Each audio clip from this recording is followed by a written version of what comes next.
Well, hello, I haven't seen you in a while. Is that an annoying voice? Could be. I am Paul Bartholomew. This is I Want to Hold Your Band. Today we talk with actor Jay Lund, who I just love this guy. I've known him for a very long time, and he is an incredibly talented actor. So funny. He's got this physical presence. He used to be a bouncer, as he'll talk about, and you feel like he could crush you in his hand, and yet he's an absolute teddy bear with this incredible laugh, and he's just so talented. We talk The Police and Bodines and Pearl Jam and Dwight Yoakam and so much more. As always, what am I going to say? Tell me what I'm going to say. Good. Way to go. I'm glad that you remembered. The links to all the songs are in the episode description. Click them and vibe along with us. That way you know what we're talking about. So without further ado, I give you the pride of South Dakota, Jay Lund.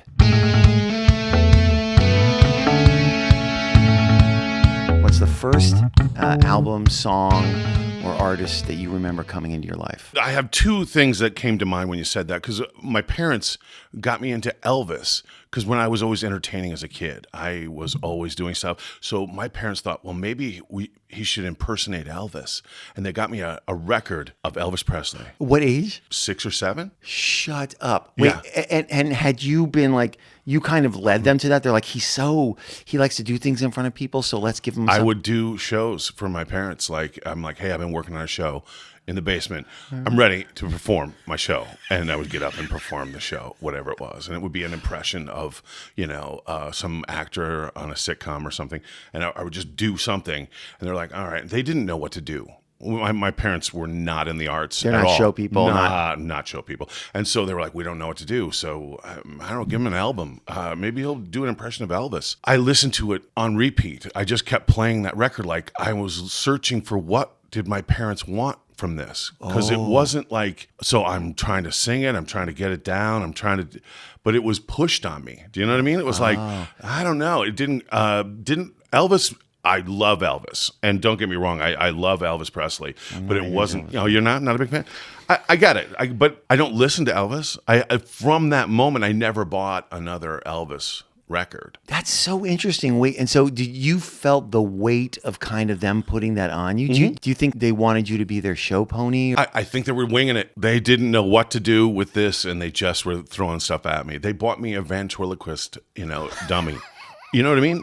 They were winging it. It's so not cool for ventriloquists that it's a disrespected art. Do you think if they would have picked another artist or song, it's because you didn't resonate with like Elvis? You're like, I don't know, but I know that I want to say 2 or 3 years after that, maybe I was 10 or 11, maybe a little longer than that, and my dad loved a song, just absolutely loved this song, and was like, we need a stereo system in our house. I want a big stereo system in the house. So we went out and bought this stereo because of this song. And we, as a family, we all got into this song and watched it climb the charts until it became #1. And we thought, this is incredible. How, it brought us together as a family. It's bizarre. The song was Sad Eyes. Do you remember that? Don't know Sad Eyes. It was a one-hit wonder, I think. What is Sad Eyes? Who? I can't even remember the artist. All I remember from the song is that my dad thought that there was this woman, right? This African-American woman that sang at the end of this song that he thought was the most beautiful singer, that she came in and she's wailing at the end. This Sad Eyes, say turn the other way. And she's singing. And he was like, this is incredible. That's what made it turn him on.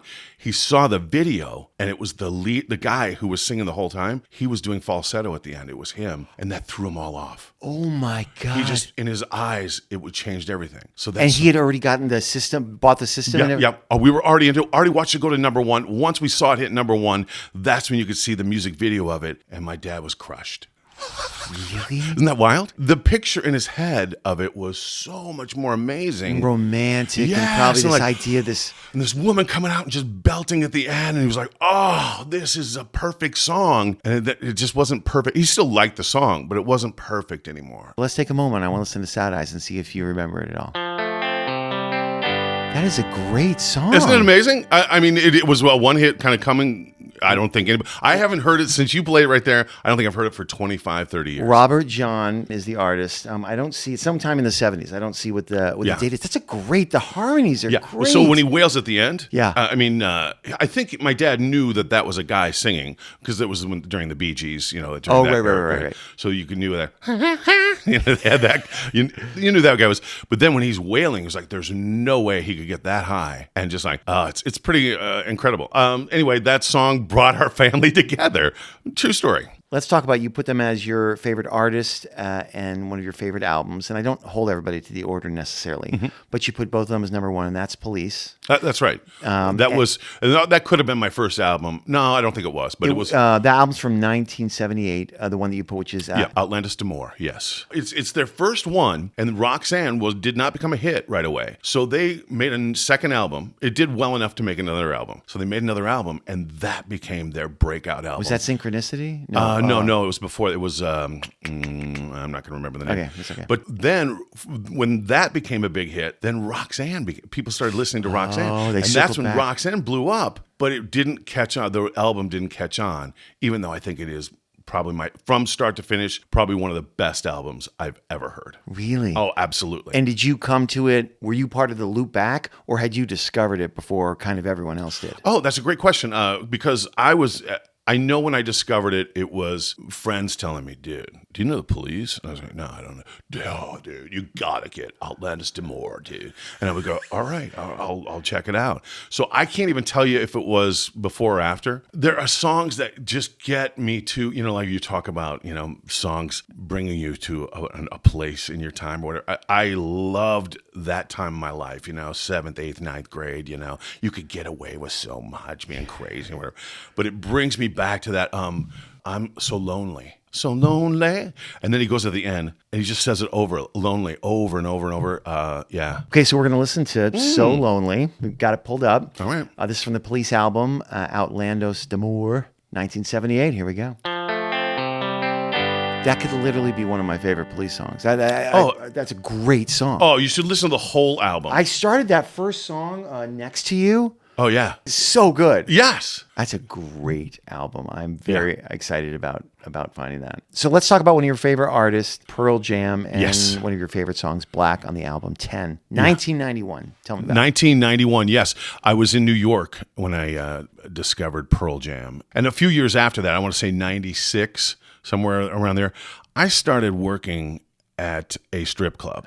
I managed a strip club in New York City. Yes, a family organizational place that I was working at. And curveball of my life, but I was broke. I needed money. And these guys said, we want you to come work for us. How did you come to that? Like, did you? They saw me throw 3 guys out of a bar. They said, there's no way you're going to get those guys out of here. And I go, yeah, watch. I'll go in. I walked in. I just talked to them. I was like, guys, got to get you out. Got to do it. And they're like, I'm not going, oh, guys. And I just talked them through it. I just was really great at talking to people through it. Come back tomorrow. I'll buy you a beer, guys. It's not personal. It's not me, but I got to get you out. It's my job. I need this. And I just, after they talked to me, I go, all right, I respect you. And they walked them out. Walked them all out, shook their hands, walked them out. And these 2 guys are out there. And I go, see? And they were like, you're coming to work for me, whatever. So long story longer.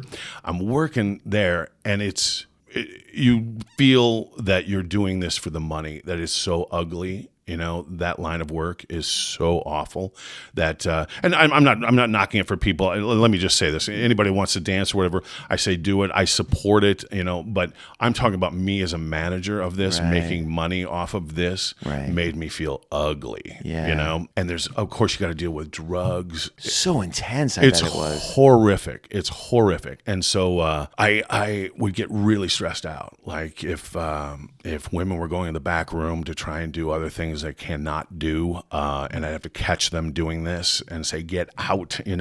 I didn't know where my life was. I'm like, how did I get to here? I came out to be an actor. I took this job to get back on track and pay 2 months back rent. And all of a sudden, a year later, I'm still doing it and I'm making money. And I'm like, I hate this. So long story, ugly story. The DJ in there, when he would see me get angry, he knew that I loved Pearl Jam. He knew that Black was my favorite song on the album. And if I went over and he saw some woman, doing something they're not supposed to do, or I'm like, what are you doing? I go back in the room, go back and get your stuff, get out. And he'd see that, and I'd get her in the room, get your stuff, pack it up, and let's go. And I just sit there and I sit back down. He'd see me sit down, and all of a sudden, boo, and he'd play Black for me. Yeah, and it calmed me. It calmed me every time. It was like, that was one of those songs. I was like, and to this day, I'll play it if I get angry, because it just brings me back to ugly as that part was of my life. I have that song to remember. That song. What do you think it was about that song that calmed you down? I just think that it just is a smooth going song, I don't think it's the words of it. It just slowly comes out, and sheets of empty canvas, and it's just real nice, and like somebody's singing it to me to calm me down. Like a lullaby almost. Yeah, exactly. Yeah. And no, I love that song. Okay, so now we're going to shift gears. 1987, so we're in a sweet spot here. Yeah. The artist is Dwight Yoakam, and the yes. song is Please Please Baby from Hillbilly Deluxe. How did that come into your life? It came later, much later. Not much later, but I want to say 93 when I moved to New York. Okay. And where did you move? Wait, where did you grow up? Remind me. Sioux Falls, South Dakota. Sioux Falls, South Dakota. Yeah, That's right. And there is country in South Dakota. You can't go to a bar without listening to country. Right. And my dad hated country, so I didn't really grow up on country. Just I knew it when you'd hear it. It was always around you. And then I really got an appreciation of it when I moved to New York. Worked the door at a bar that had nothing but country music on a jukebox. And so with a jukebox, you're not programmed songs. It's, songs are going to play a lot. If people love a song, and Dwight Yoakam had a ton of songs. I didn't know anything about Dwight Yoakam. He was not on my radar at all. And just sitting at the door listening to his songs, and sometimes 5 or 6 times a night, you start hearing the lyrics and stuff. And he's a fascinating artist to me. Yeah. I love his music. Country music is not a radio station I listen to. It is not. Country is not in my radar, but it keeps pulling me back for some reason. And I'll meet somebody, and they'll say, "Hey, and do you like country?" And I'm like, "Some." And they'll say, "Well, what do you mean?" I'm like, "Well, I love Johnny Cash. I love Dwight Yoakam." And they'll go, "You like Dwight Yoakam? I got to get you a CD, man. I got a CD. You're going to love it. It's an acoustic one." And they gave me a copy of it. It's phenomenal. And that was maybe 7 years after I was introduced to him. And it just keeps coming back, And specifically kind of Dwight Yoakam as well. Yeah. All right, so we're going to listen to Dwight Yoakam's Please Please Baby. It's from the 1987 album Hillbilly Deluxe. Here we go. It's his voice. He's got a great, absolutely, a very unique kind of phrasing and voice. And this is so embarrassing. I think why I like Dwight Yoakam so much and his lyrics, it's all about being lonely, drinking too much, and coming home and apologizing for something you did. Please take me back. I'm sorry. I'm a mess. I'm sorry. Most of his songs are about that, drinking and falling over on a stool in a bar or something. I love the way I can picture his songs. Like, I'm lonely and I'm drunk and I keep screwing up and I can't stop. And I'm like, I know what you're going through, buddy. I know what you're going through. And that's why I said, I think I text you that my music selection is very eclectic, because I'll just hit something. I'm not afraid. I've never been one going, I hate country music. I hate rap music. People love to hate on some form of music. Like that gives them the power to say, because my music's better or something. I don't know why they do it. I'm like, I'll listen to anything you want to send me. I'll listen to it. And I'm like, no, it didn't hit me. It just didn't resonate with me. But if it does, I just will go, I'm going to listen to this. This is, I'll go down that road and listen to some music, listen to what they sing, read their lyrics. And if it doesn't, if I go, I guess that one song was good, the rest is kind of... That's great. So you're just open to genre. Absolutely. Yeah. Okay, so let's jump to, I had not heard this artist until like 4 or 5 episodes ago. Jay Hughley, interestingly enough, told me, another Jay, what is happening? told me this song. So it's one of your obscure songs, "Waiting for My Real Life to Begin" by Colin Hay. Colin Hay is the lead singer of Men at Work. Men at Work, Yeah. which I didn't know. There was a song that Jay did, this moving song, and I listened to it as acoustic guitar with him. I'm like, that was beautiful. I had never heard of him. So how did you come to that?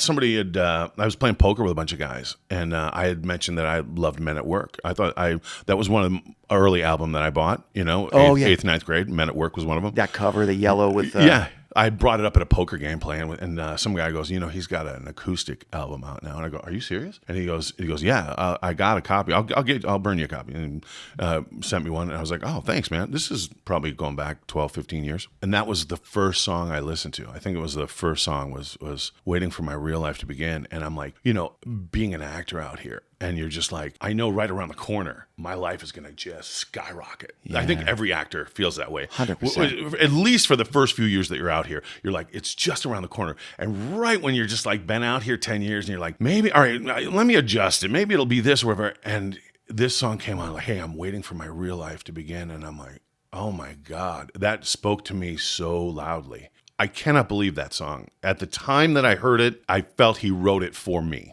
Yeah. That's such, that resonates with me. I mean, all actors, I think, so much. Yeah, right. Let's listen to it. So this is Waiting for My Real Life to Begin, the 2000 album Going Somewhere by Colin Hay. Here we go. That is the actor's theme song. Exactly. Yeah. It's. I'm sweating while I'm listening to it. I know. I was like, man, this is getting personal now. Maybe I'm giving up too much. What other songs did I say? I might backtrack on some of these. Girls just want to have fun. Loved it. Let's go to, I haven't talked about them because they're on everyone's list so much, and you're going to be the first person I talk with them about, and they're one of my favorites, which is U2. Oh, yeah. Joshua Tree. Yes. And With or Without You is one of your favorite songs. It is. I broke up with a girlfriend at that time, and with or without her, it was like we were driving each other crazy. Everybody knew this was not going to work out, And I'm like, she was one of the greatest actors I've ever worked with. She's beautiful. This high school or college? College. And I just thought, this is it. This is you. She's going to be an actor. I'm going to be an actor. This is perfect. And it just didn't work. Was she your first true love kind of thing? Oh, yes. And it was horrible.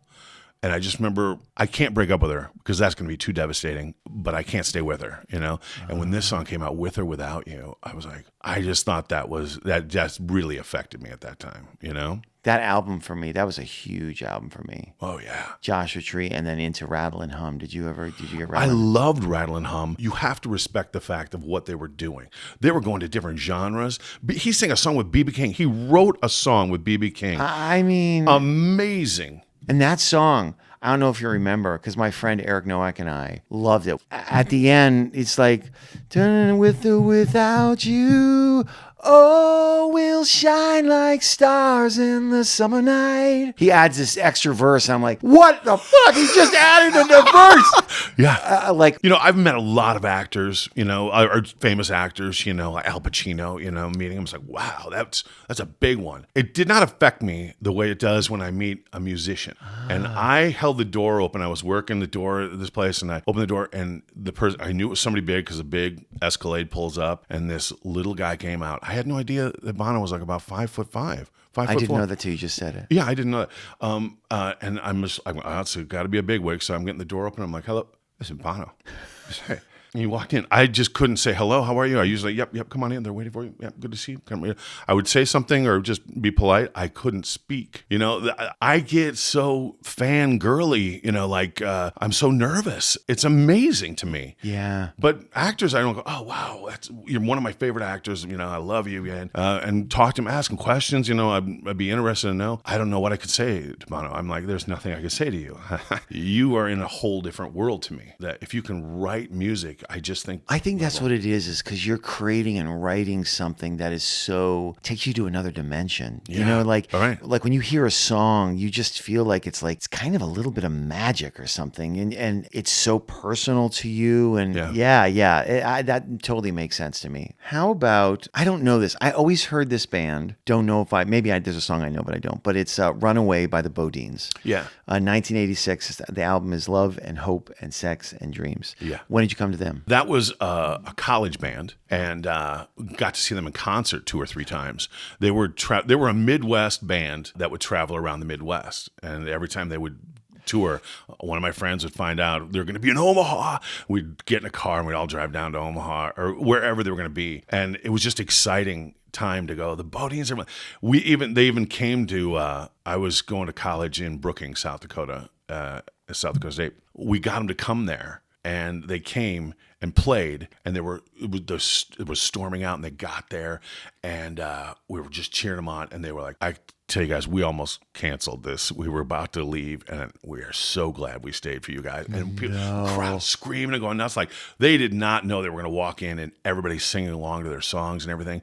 They were like, what is going on here? They stayed after. They came to a party at one of my friend's house and hung out and partied with us. Shut up. It's true. It's true. I'm like going, I can't believe this. Are they expecting something else? Should we call women over here? I don't know. Why are they here? There's no way. They just came to hang out with us. But yeah, they were great guys.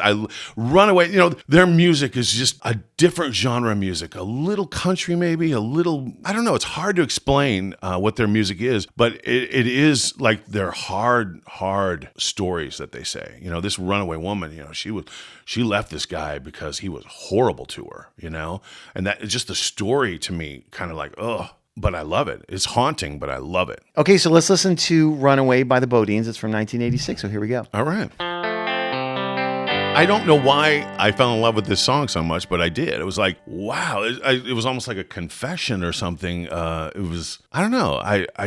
It's very, what's interesting is me not listening to lyrics, because my first access point is just hearing the jangly guitar and the whatever. I'm like, oh, this is a fun college band. Like, I'm not even aware of the darkness of what they're saying. Yeah. But it seems very much like that seems like a band in college that you would get into. And yeah, I loved them. But in college, there was Trip Shakespeare. I don't know if you ever heard of them. Trip Shakespeare. Oh, yeah. Well, the lead singer, and I forget his name, he quit the band and started another band called Semisonic and did Closing Time. The song? Closing Time. Yeah. I'm not a big fan of that song so much, but I'm glad he got some success. Yeah. Because these were guys that were touring all around the Midwest for years, getting limited success. And I think Trip Shakespeare is great.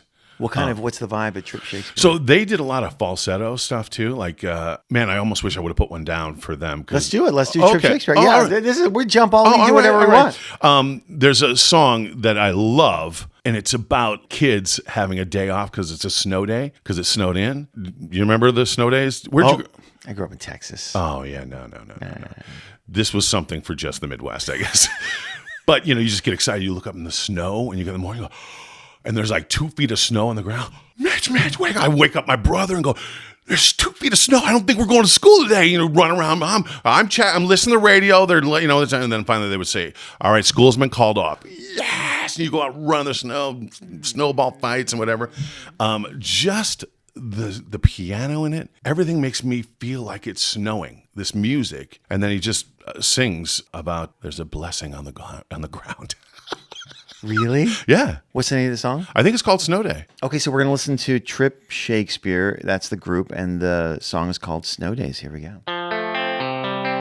Bluesy almost kind exactly. of. Exactly. That's why I love Trip Shakespeare, and that might not have been the best example of what they do. Yeah. Because it was but it's one of the more memorable songs to me because of how they were able to build in my mind that it does feel like it's snowing. It does feel like it's a snow day. Like the rhythm and the beat, like how they constructed the song feels like a snow day. And were they were like a college band or like a touring band? Yeah, they were from the Midwest. I don't know if they were from Omaha, Minneapolis. I don't think it was Minneapolis, but it was somewhere around there, one of the bigger cities, and then they would tour around. Same thing, the way that Minneapolis was Omaha the same thing, not that far? Yeah, they were Omaha south, maybe a little longer to Omaha. And Omaha's not as large as Minneapolis, so yeah. But let's talk about one last thing. It's a newer one, but if there's a story. Okay. And it's one of your favorite love songs, We Found Love by Rihanna.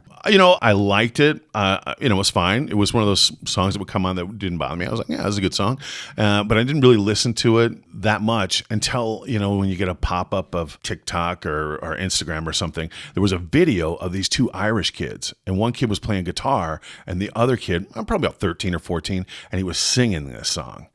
And I was blown away. I watched them play. I just kept watching it over and over because this kid had such a high voice. I was like, oh, wow, this is fantastic. That's when I got into the song. That's when I started listening to the song. And I was like, oh, this is a great song. But it's interesting you said like he had a high voice. And then you talked about the one band, they did a lot of falsetto. Yeah. And then you go back to your dad, right? And him loving that song. With Oh, wow. Do you think it's all... Well, I mean, it's not, but sometimes there's just artists and a lot of men sing with that, but like, Sure. It's interesting randomly. I'd never thought about it that way. Right? Whatever, just this is the kind of service you get from this. Nothing but the best. Yeah. Anyway, Jay, that was fantastic. We're done. Paul, thank you so much. I was so nervous about this. You really? I was. I was like, he's going to ask me questions. I'm going to go, I don't know. I just like it. I just thought, but this was actually a lot of fun. I mean, you have a lot of things behind the songs you listen to. And I feel like you really like really high pitched men singers. That's not true. Yeah. Well, thanks for doing it. Thank you so much for having me. Okay. I appreciate it.